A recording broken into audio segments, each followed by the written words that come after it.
પણ કેમ? હવે કુંતાજીની સ્તુતિ થાય છે. શ્રીમદ ભાગવત 5 અંગથી બનેલું છે. સ્તુતિ, રૂપક, ગીત, ઉપદેશ અને ચરિત્ર. આ 5 વસ્તુથી ભાગવતજી નું વર્ણન થયું છે. સ્તુતિ ભગવાનના ભક્તો દ્વારા, કોઈ મહાપુરુષો દ્વારા, કોઈ મહાન સ્ત્રીઓ દ્વારા ભગવાનની જે સ્તુતિઓ કરવામાં આવી છે, ભીષ્મ સ્તુતિ, કુંતા સ્તુતિ, પ્રહલાદ સ્તુતિ, વેદ સ્તુતિ,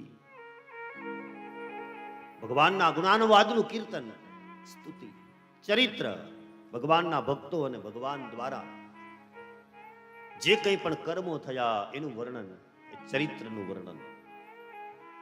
રૂપક જે હોય નહીં પણ આપણને સમજાય એટલે કથા બનાવી હોય કે ભક્તિ માતા પોતાના પુત્રો જ્ઞાન અને વૈરાગ્યની સાથે સૂતા, બે વૃદ્ધ છે, ભક્તિ માતા યુવાન છે, આવું હોય નહીં પણ આપણને એ સમજવું સહેલું પડે એટલે બતાવે, એવી કથા બતાવે, એને રૂપક કહેવાય.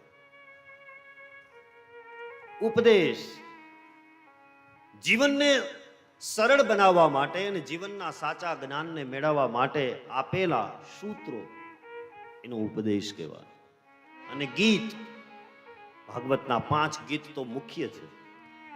ગોપી ગીત ને, મહિષી ગીત ને, વેણુ ગીત ને, યુગલ ગીત ને. તો અહીંયા શ્રીમદ ભાગવતની પ્રથમ સ્તુતિ થાય છે. 26 શ્લોકમાં કુંતાજી કરે છે. બહુ સુંદર સ્તુતિ કરે છે. નમસ્તે પુરુષમ ત્વાદ્યમ ઈશ્વરમ પ્રકૃતે પરમ અલક્ષ્યમ સર્વભૂતાનાં અંતર્બહિરવસ્થિતમ કૃષ્ણાય વાસુદેવાય દેવકી નંદનાય ચ નંદગોપકુમારાય ગોવિંદાય નમો નમઃ. નમસ્તે પુરુષમ ત્વાદ્યમ ઈશ્વરઃ પ્રકૃતે ઈશ્વરમ પ્રકૃતે પરમ. પ્રભુ નમસ્તે, હું આપને પ્રણામ કરું છું. શું કામ? કેને પ્રણામ કરો? મારા ભત્રીજાને, એક શ્રેષ્ઠ યાદવને? નહીં, પુરુષમ તુ આદ્યમ. હું આપને જાણું છું, આપ આદિ પુરુષ આદિ નારાયણ છો પ્રભુ. હું એમને નમસ્કાર કરું છું. નરવાચ્છિન્ન ચૈતન્ય ભગવાન નારાયણ, હું આપના ચરણમાં કોટી કોટી પ્રણામ કરું છું. કારણ હું આપને જાણું છું. કઈ રીતે? બોલે ઈશ્વરમ પ્રકૃતે પરમ. આપ પ્રકૃતિથી પર છો, બધાના નિયંતા છો અને બધાની અંદર આપ રહો છો અને બધાની બહાર પણ આપ. અલક્ષ્યમ સર્વભૂતાનાં, દરેક પ્રાણી માત્રના અલક્ષ્ય રૂપથી આપ દરેકના અંદર બિરાજમાન છો. આપણી અંદર જ ભગવાન છે, છતાં કોઈ શોધી શક્યું? આપણે આટલા બેઠામાં એમ કે અહીંયા ભગવાન બેઠા જ છે, આ મને દેખાય છે, એમ કોઈ કહી શકે? અલક્ષ્યમ, કૂટસ્થ રૂપમાં, કૂટસ્થોક્ષર ઉચ્યતે, ગીતાજીમાં બતાવ્યું એમ. કૂટસ્થ દ્વા વિમૌ પુરુષૌ લોકે ક્ષરશ્ચાક્ષર એવ ચ. કૂટસ્થ રૂપમાં દેખાય નહીં પણ છે. અને એવી રીતે છે કે હોય ત્યારે ખબર પડે, ના હોય નીકળી જાય તો ખબર પડી જાય. હવે નથી, ડોક્ટરો કહી દે કે હવે બસ, હવે સોરી, હવે લઈ જાઓ. હોય ત્યારે પણ ખબર પડે, ન હોય તોય ખબર પડે. અને છતાં કોઈ પકડી શક્યું નહીં. ડોક્ટરો આખા શરીરને ખોલી નાખે અને એક એક અંગ બતાવે કે આ આતેડું છે, આનું મોટું આતેડું છે, કે આનું જઠર છે, કે આનું હૃદય છે, આનું મગજ છે. આખું શરીર ખોલી નાખે, એક એક વસ્તુ બતાવે. પણ આજ દિવસ સુધી કોઈ સાયન્ટિસ્ટ, કોઈ ડોક્ટર એમ કરી શક્યા કે આમ ચીપીએથી પકડીને બતાવે કે આ વ્યક્તિનો આત્મા છે, આ ડબ્બીમાં રાખું છું, જ્યારે ઓપરેશન પૂરું થશે ને ત્યારે એમાં પાછો નાખી દઈશ. આવું શક્ય ખરું?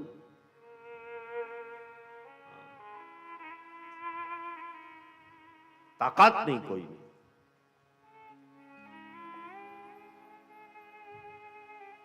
આખા શરીરને ખોલી નાખે, મારા ને તમારા બધું બતાવી દે, છતાં ભગવાનના સ્વરૂપી આત્મા એ કોઈ પકડી શક્યું નથી.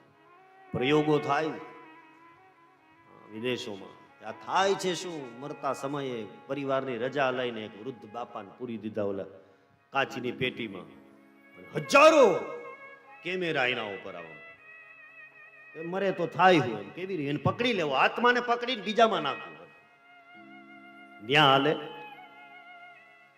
એક કાચની પેટીમાં જેમાં હવાઈ ન જાય એવી પેટીમાં રાખ્યા. સાયન્ટિસ્ટો તો બધો પ્રયત્ન કરે ને, વૈજ્ઞાનિકો, આજનું સાયન્સ, હજી સુધી આ નથી બન્યું એનાથી. પછી બધા એમ જ કેવું પડે કે એક તો લીલો પ્રકાશ થયો, કાચની પેટી તોડીને નીકળી ગયો, કામ પકડી લે ને, તારી સામે જ નીકળો, આટલા કેમેરા જ તારી પાસે, આટલા યંત્રો છે, પકડ. ત્યાં ભગવાનની શક્તિ છે. અલક્ષ્યમ સર્વભૂતાનામ અંતર બહિરવસ્થિતમ. અંદર પણ એ છે ને બહાર પણ એ છે. અંદર પરીક્ષિતની જેમ મારી અંત તમારી રક્ષા કરે, બહાર પાંડવોની રક્ષા કરે. પાંડવો 5 પ્રાણ, પ્રાણ અપાન વ્યાન ઉદાન અને સમાન, એની રક્ષા ભગવાન દ્વારા જ થાય છે. પૂર્ણ શરણાગતિનો ભાવ છે કુંતા સ્તુતિની અંદર. કહ્યું ભગવાનને, પ્રભુ મને એમ લાગે કે તમારી માતા દેવકી કરતા પણ તમે મને વધારે પ્રેમ કરો છો. કહ્યું, બુઆ એ કેવી રીતે? બોલે તો તમે તમારા ભાઈઓને નથી બચાવ્યા, જ્યારે તમે મારી તો રક્ષા કરી પણ મારા પુત્રોની પણ અનેક અનેક મહાસંકટોમાંથી હે પ્રભુ આપે રક્ષા કરી છે. માટે હું કહું છું કે તમારી માતા દેવકી કરતા પણ મને વધારે પ્રેમ કરો છો. આ છે કુંતા માતાની સ્તુતિનો ભાવ. સંપૂર્ણ શરણાગતિ. કોઈ પણ પરિસ્થિતિ હોય, અનુકૂળતા હોય કે પ્રતિકૂળતા હોય, માન મળતું હોય કે સન્માન થતું હોય કે અપમાન થતું હોય, સુખ હોય ચાહે દુઃખ હોય, કોઈ પણ પરિસ્થિતિમાં બસ મારો પ્રભુ કરે એ મને અનુકૂળ છે, એ મારા માટે કૃપા છે, એ મારા માટે બધું સ્વીકાર્ય છે. જેના જીવનમાં આ ભાવ આવે એના જીવનમાં કોઈ દિવસ દુઃખ હોય ને એ સુખ બની જાય.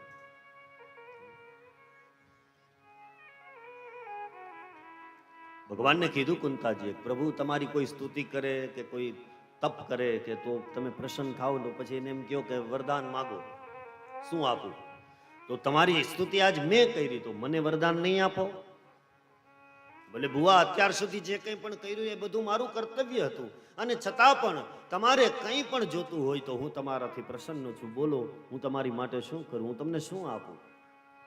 કુંતાજીને જ્યારે આજ્ઞા મળી ત્યારે કુંતાજી માંગે છે, પ્રસિદ્ધ માગણી છે કુંતાજીની. વિપદઃ સંતુ નઃ શશ્વત તત્ર તત્ર જગદ્ગુરો ભવતો દર્શનમ યત્સ્યાત્ અપુનર ભવદર્શનમ. વિપદઃ સંતુ નઃ શશ્વત તત્ર તત્ર જગદ્ગુરો ભવતો દર્શનમ યત્સ્યાત્ અપુનર ભવદર્શનમ. પ્રભુ જો તમે મારાથી પ્રસન્ન થયા હો તો મને વરદાન આપો, મારું જીવન વિપદઃ સંતુ નઃ શશ્વત, મારા જીવનને વિપત્તિઓથી ભરી દો ને. એ વિપત્તિ કેવી? બોલે શાશ્વત, એનો ક્યારેય નાશ ન થાય. મતલબ આખું જીવન વિપત્તિ યુક્ત જ રહેવું જોઈએ, દુઃખ જ રહેવું જોઈએ, સુખ મારે નથી જોતું. કેવું અઘરી વસ્તુ છે. આપણે ઘણી વાર એમ થાય કે ઓહો કુંતાજી અદ્ભુત પાત્ર કહેવાય, દુઃખમાં ગયું. ઓહો, એ સાંભળવું ગમે, આચરણમાં લેવું બહુ અઘરી વાત છે. ભગવાનના મંદિરમાં એકાંતમાં બેઠા બેઠા આપણે આવી પ્રાર્થના આંખમાં આંસુ સાથે કરીએ ને તો સમજવાનું કે આપણે ખરેખર ભક્ત છીએ. સહેલી વાત નથી આ. વિપત્તિ માંગવી, કારણ વિપદઃ સંતુ ન સસ્વત તત્ર તત્ર જગદગુરુ. જ્યારે જ્યારે અમારી ઉપર કોઈ દુઃખ આવ્યું, જ્યારે જ્યારે કોઈ વિપત્તિ આવી, ત્યારે ત્યારે હે પ્રભુ આપ દોડીને અમારી સહાયતા કરવા માટે થઈને આવ્યા છો. અને ત્યારે ત્યારે અમને આપના દર્શન થયા, ને એ દર્શન પણ કેવા? અપુનર્ભવ દર્શન. એક વખત આપના દર્શન થાય તો આ દુનિયામાં પછી કોઈના દર્શન કરવા આ પાછો જન્મ જ નથી લેવો પડતો. અપુનર્ભવ. જે આપના દર્શન કરે આ ભાવના દર્શન ન કરે.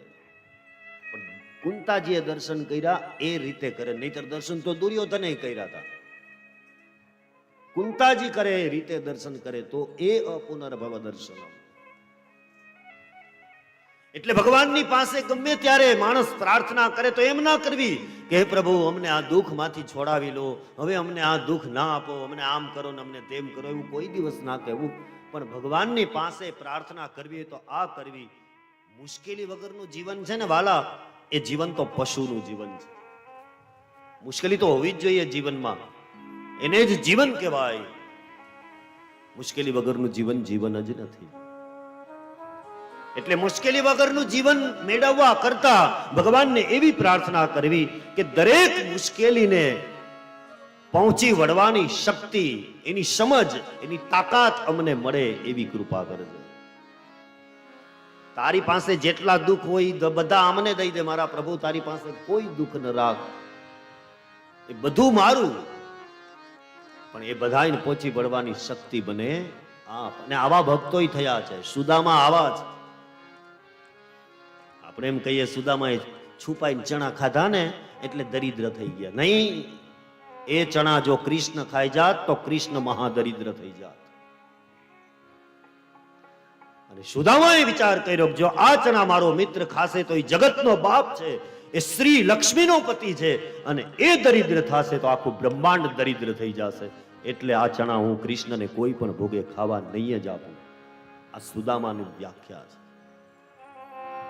વિદ્વાન છે, એને ખબર ન હોય આ ચણા ક્યાંથી આવ્યા. અને જે માણસ 7-8-10 દિવસ ભૂખ્યો રહી શકે ને સતત શ્રી કૃષ્ણ કર્યા કરે, અને 7-8-10 દિવસે એક વખત ભોજનનો વારો આવે તો એ પેલા ભગવાનને આપે, અને પછી બચે તો પોતે ખાય. આવા ત્યાગી સંત મહાપુરુષે કે ચણામાં હાથ નાખે? પ્રસિદ્ધ છે એ પણ એક કથા કે ડોસીમાના ઘરમાં ચોરી થઈને સાપ આપ્યો, જે આ ચણા ખાઈ મહાદરિદ્ર થઈ જાય. એ સુદામાને ખબર છે એટલે એ ખાઈ ગયા. કૃષ્ણએ જ્યારે માગ્યા ત્યારે ના પણ કહી દીધી. એટલે કૃષ્ણની પાસે જ્યારે ગયા ને ત્યારે દોડીને ભગવાન સામે ગયા કે તારો ઉપકાર કેવલ મારા ઉપર નહીં, આખા જગતના દરેક પ્રાણી માત્ર ઉપર તારો ઉપકાર છે કે તે ચણા ખાધા હતા એટલે જાય છે. હા, એ છે મિત્રતા. અને આના બદલામાં ભગવાને એને કદાચ પોરબંદરમાં પોતાના જેવો મહેલ આપ્યો તો કઈ ભગવાને ઉપકાર નથી કર્યો. કારણ કે આખા જગતની રક્ષા માટે થઈને સુદામાએ આ કામ કર્યું છે. એટલે દ્રૌપદીજી, એટલે કુંતા માતા, એટલે પાંડવો ભગવાનની પાસે આ માંગે, મને વિપત્તિ આપો, દુઃખ આપો, એને સહન કરવાની શક્તિ આપો. અને ત્યારે ત્યારે દોડીને તમે અમારી પાસે આવો. वो सुख पर पत्थर पड़ो जब राम हृदय से जाए, बलिहारी वा दुख की पल पल राम दिखाए. એ દુઃખ સારું કે જે મને તમને ભગવાનની દર્શન કરાવે, ભગવાનથી સંયોગ કરાવે. રામચરિત માનસમાં હનુમાનજી મહારાજ જ્યારે લંકામાં જાય ને ત્યારે વિભીષણને મળે છે. વિભીષણના શબ્દો છે અહીંયા, કહ હનુમંતા વિપતિ પ્રભુ સોઈ,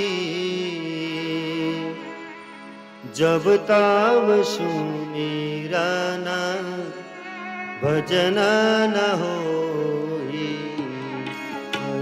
हनुमंता विपत्ति प्रभु सोई, जब तब सुमिरन भजन न होई। हनुमंता विपत्ति प्रभु सोई, जब तब सुमिरन भजन न होई।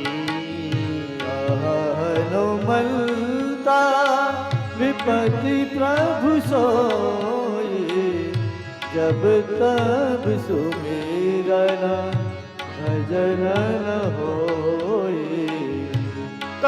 हनुमंता विपत्ति प्रभु सोई, जब तब सुमिरन भजन न होई। कहे हनुमंता विपत्ति प्रभु सोई, जब तब सुमिरन भजन न होई। हनुमंता विपत्ति प्रभु सोई, जब तब सुमिरन भजन न होई।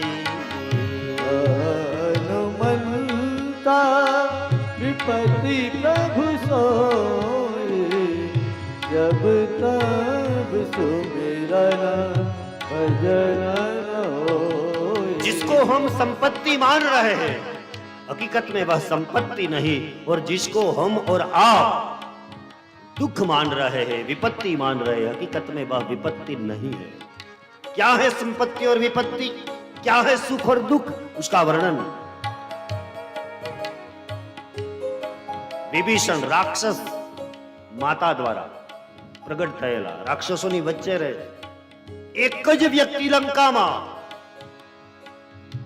કે જેના મકાનની અંદર શંખ અને ચક્રના ચિહ્નો છે, જેના આંગણામાં તુલસીનો ક્યારો છે, જે સવારમાં ઉઠે તો રામ રામ રામ રામનો જપ કરે છે.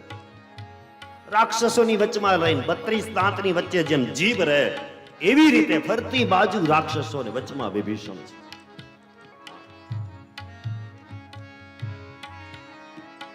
આ છે વિભીષણની શક્તિ. એના દ્વારા બધા દાંત સલામત છે.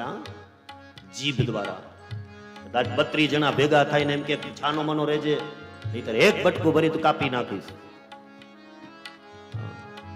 દાંત વિફરે તો જીભ જ કે તમે ધ્યાન રાખીને બેસજો, નહીતર એક ગાળ કોકને દઈશ તો એક જ ઢીકામાં બધા બાયણે હો. એ જીભને કારણે દાંત 32 દાંત આમ એકતા પામીને આપણા મોઢામાં રહ્યા છે. નહીતર એક અપશબ્દ કોઈને દે, જીભ બોલી દે તો દાંત અંદર ના રહી શકે. એમ એક વિભીષણ એ લંકામાંથી જો નીકળીને બહાર નીકળી જાય તો કોઈ રાક્ષસ વેર વિઘ્ન થઈ ગયા ને. જેવા વિભીષણને લાત મારી રાવણે, એટલે કોઈ રાક્ષસ બચ્યું નહીં, રાવણે પણ નહીં.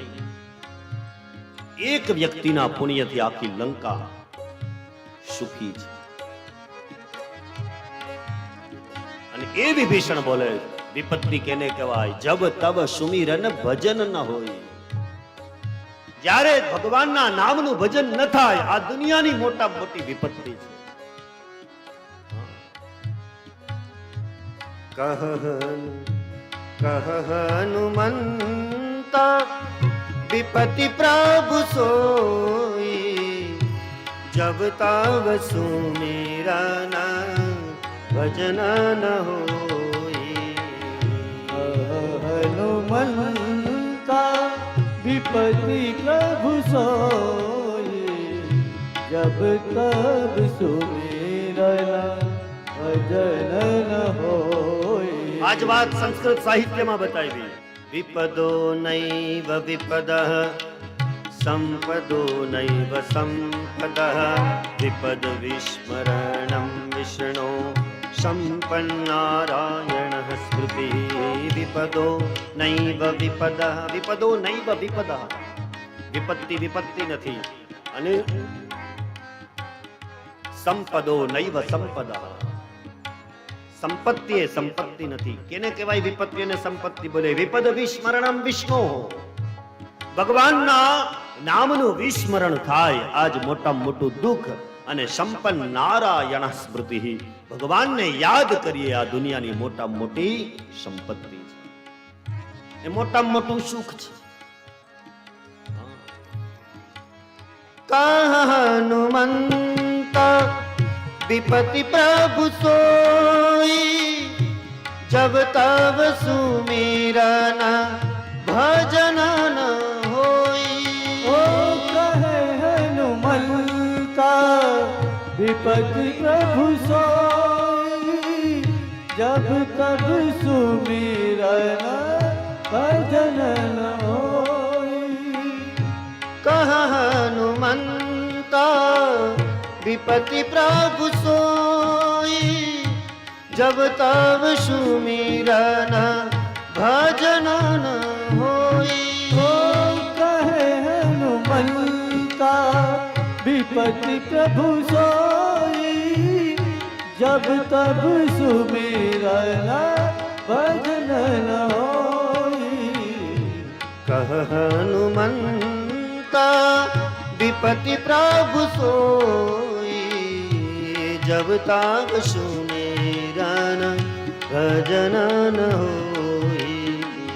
कहे हनुमंता विपति प्रभु सोई, जब तब सुमिरन भजन न होई.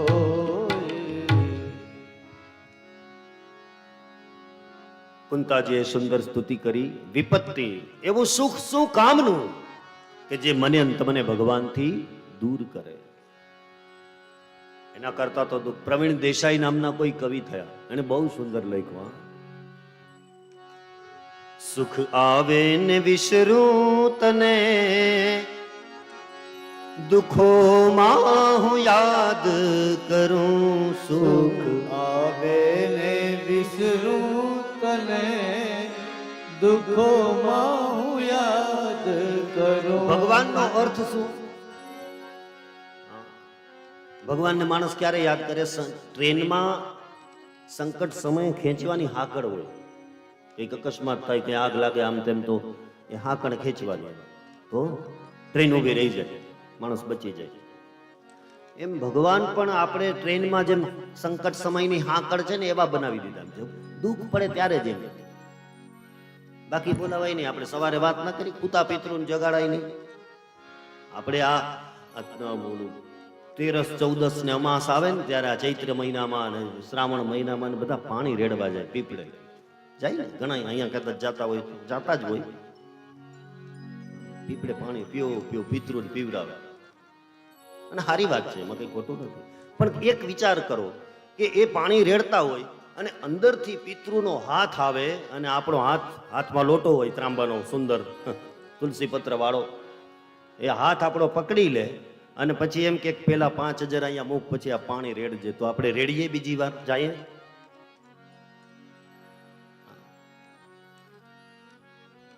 નહીતર આપણા મા બાપ જ છે ને, આપણે પાડો હી નહીં કહીએ કે મારા પિતૃથી ગજબથી મર્યા પછી પૈસા માંગે. પાણી જ રેડવાનું બંધ કરી દે.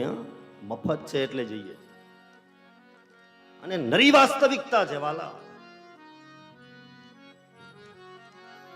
બીજેથી બંધ કરી દે. નાખી દુનિયાને કહીએ ખોટું ખોટું ખોટું, બીવડાવી ના જવા દે બીજાને, છોકરાઓને વાળી લે. મફત છે એટલે સંકટ હોય તો જ ભગવાનને બોલાવાના. એમ આપણે આમ યજ્ઞ કરતા હોઈએ ને તો બાજુવાળો એ જ વિચાર કરે કંઈક નડતું હોય, નકર થોડો હવન કરે. નડે તો જ આને વાત કરવાની, નહીતર આને બોલાવાના નહીં ને. અને એની જગ્યાએ આપણે હોય તો આપણે એ જ કરીએ. એમ